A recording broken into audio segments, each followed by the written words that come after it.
Salut à tous les amis, j'espère que vous allez bien. On se retrouve aujourd'hui pour une nouvelle vidéo. Alors je comprends bien, il y a pas mal d'informations qui sont sorties, donc on fait le point sur toutes ces informations et essayer de démêler donc le vrai du faux ensemble. Alors c'est parti pour la vidéo du jour. Alors avant de commencer la vidéo, comme d'habitude, n'hésitez pas à venir me soutenir sur ma page Twitter avec la possibilité de souscrire et d'avoir des informations exclusives en avance et qui, selon les événements ces derniers temps, montrent qu'elles sont plutôt bonnes. Bon, allons-y pour les infos de la journée. C'est parti. Tout d'abord, on se réveille ce matin avec une information qui se confirme. Le voyage le 6 juin, au Japon pour le Barça qui va jouer un match amical contre le Vissel Kobe, donc l'équipe d'Iniesta et de Sergi Samper, qui va donc permettre à Barcelone de recueillir un petit peu d'argent pour son budget. Ça confirme les informations sorties il y a quelques semaines. Ensuite, l'autre information, c'est la prolongation de contrat jusqu'en 2026 d'Iñaki Peña, le gardien du Barça, qui est remplaçant, qui joue très peu souvent, qui avait réfléchi concernant un potentiel départ. Rappelez-vous, il avait été joué en prêt à Galatasaray il y a une saison. Ça avait été plutôt concluant. Finalement, il était revenu. Cette saison, il n'a pas beaucoup joué. Mais bon, il a quand même décidé de prolonger son contrat, à voir cet été s'il restera ou non. Mais c'est toujours bien d'avoir le joueur sous contrat pour éventuellement le vendre s'il ne joue pas. Ensuite, passons aux informations les plus sérieuses, les plus intéressantes pour vous. Comme vous le savez, le Barça a été en semaine off, donc pas mal de joueurs qui sont partis en vacances, notamment Busquets qui est parti à Marbella, tout comme Ter Stegen, Sergi Roberto, Xavi et d'autres personnes très proches de Busquets.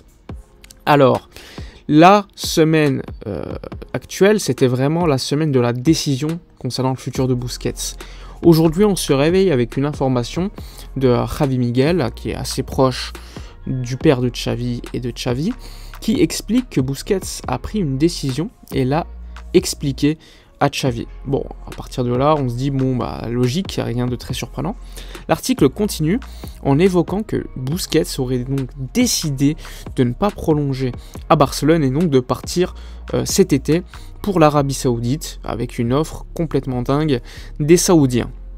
Bon, quand on voit cette information, on prend avec des pincettes, donc on patiente pour voir si elles se confirment ou non, sachant que ça ne serait pas non plus surprenant. Gérard Romero, un peu plus tard dans la journée, confirme que le futur de Busquets n'est pas lié au futur de Messi et que Busquets a une usure mentale suite à tout l'entourage barcelonais, donc les médias qui s'expriment par rapport à ces matchs, les matchs également au top niveau, et surtout qu'il y a un problème dans cette histoire, c'est que Busquets, il peut pas partir, il peut pas dire je reste à Barcelone et aller en Arabie Saoudite de l'autre côté, parce que il faut être honnête, c'est pas logique.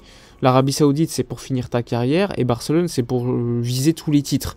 Donc tu ne peux pas rester à Barcelone avec la volonté à terme de rester et de jouer en Arabie Saoudite l'année d'après. Ce que je veux dire, c'est qu'il y a un trop grand gap entre la Ligue saoudienne et les ambitions du Barça. Donc pour moi, c'était illogique de le prolonger. Mais bon, c'était la volonté du coach de Xavi. Donc à voir si cette information va se confirmer, mais en tout cas ne soyez pas surpris si le futur de Busquets est loin de Barcelone et plutôt vers l'Arabie Saoudite. Donc quand on voit cette info, on se dit Messi, est-ce que finalement il va rester à Barcelone ou non, il va revenir à Barcelone ou non, aller en Arabie Saoudite, surtout qu'hier on s'est réveillé avec une journée où on nous explique que Messi accepte la proposition de 500 millions d'euros annuels d'Arabie Saoudite.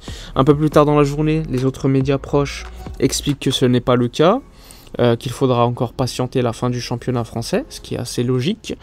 D'autres expliquent qu'il n'a pas pris sa décision, que sa priorité reste encore une fois le retour à Barcelone et que l'offre saoudienne serait mise de côté. Ce matin, l'information, elle sort de l'AFP, une source proche de l'AFP, source saoudienne, qui explique que Messi aurait accepté l'offre saoudienne. Néanmoins, Gérard Romero, un peu plus tard dans la journée, lui explique que c'est faux, que la priorité de Messi reste Barcelone, etc., etc. Bon, la réalité dans cette histoire, elle est simple. Je pense que Messi a accepté l'offre saoudienne, mais en attendant l'offre du Barça. C'est-à-dire qu'à l'instar de ce qu'avait fait Mbappé l'année dernière, il a accepté l'offre parisienne et du Real Madrid.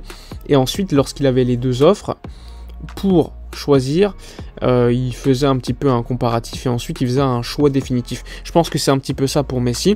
Il a l'offre exceptionnelle de l'Arabie Saoudite et il attend l'offre de Barcelone, et je pense que ça sera Barcelone qui sera priorisé, auquel cas il irait en Arabie Saoudite. Mais bon, moi personnellement je reste plutôt optimiste concernant le retour de Messi. Beaucoup de gens sont très pessimistes.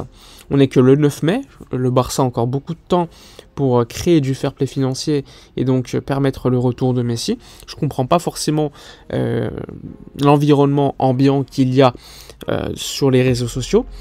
Il y a des gens qui ne veulent pas Messi, je peux le comprendre également, parce que Messi fait son âge, on peut se dire qu'il ne faut pas revenir en arrière. Bon, il y a des justificatifs, même si moi je ne suis pas forcément d'accord, ça peut s'expliquer aussi. Moi je suis plutôt pour, mais selon des conditions de temps de jeu, de dispositifs très précises, donc c'est aussi conditionné. Donc les informations aujourd'hui, ça reste que Messi a certes une proposition dingue d'Arabie Saoudite, qu'elle a été acceptée, je sais pas, je pense pas, personnellement, je pense qu'il est encore en attente, même s'il prend en compte cette offre, et ça ne le dérangerait pas de l'accepter. Si Busquets accepte d'aller en Arabie Saoudite, c'est peut-être aussi qu'il y a des conditions qui lui disent que Messi pourrait accepter aussi, peut-être dans 1 an, de le rejoindre aussi. Donc là aussi, c'est pas à mettre de côté l'Arabie Saoudite, loin de là. Mais c'est une possibilité, sachant que même si certains médias t'expliquent que le deal Busquets-Messi n'ont aucun lien, moi j'ai quand même tendance à penser que c'est des joueurs, enfin des personnes qui se connaissent très bien et que forcément ils ont parlé de cette situation où Jordi Alba de l'année prochaine, dernière année de contrat, Messi, Busquets, peut-être Suarez se réuniraient pour jouer en Arabie Saoudite tous ensemble. C'est une possibilité qui est totalement crédible, hein. Donc là aussi, on va patienter, mais voilà le point mercato de la journée. Soyez encore une fois, prenez un petit peu de recul concernant les informations qui sortent, attendez que des informations se confirment ou non, avant de dire Messi va pas venir ou Messi va venir. Faut patienter. Moi je reste quand même très optimiste concernant le retour du joueur, mais encore une fois, ce n'est pas sûr à 100% tant que ce n'est pas annoncé par le club. Rappelez-vous, quand Messi il y a 2 ans il devait prolonger à Barcelone, au tout dernier moment ça s'est pas fait, donc là aussi dans ces affaires il faut être très très précautionneux, patienter, voir si certains joueurs vont être vendus rapidement ou non.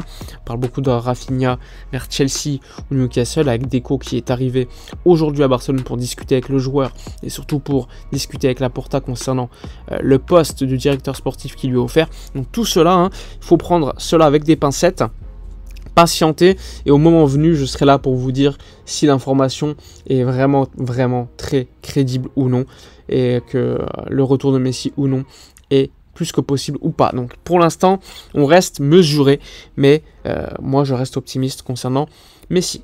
Voilà pour toutes les informations. N'hésitez pas encore une fois à liker, commenter, partager. Si vous voulez des infos exclusives en avance, n'hésitez pas sur Twitter à venir souscrire à la chaîne Actualité Barça pour soutenir aussi la chaîne et avoir la possibilité de gagner un maillot par mois et surtout participer à une bonne cause, puisque 20% des revenus sont distribués à une association. Donc n'hésitez pas. Je vous dis donc, comme d'habitude, likez, commentez, partagez, abonnez-vous à la chaîne. N'oubliez pas, comme d'habitude, je vous dis à la prochaine, et d'ici là, comme d'habitude, portez-vous bien.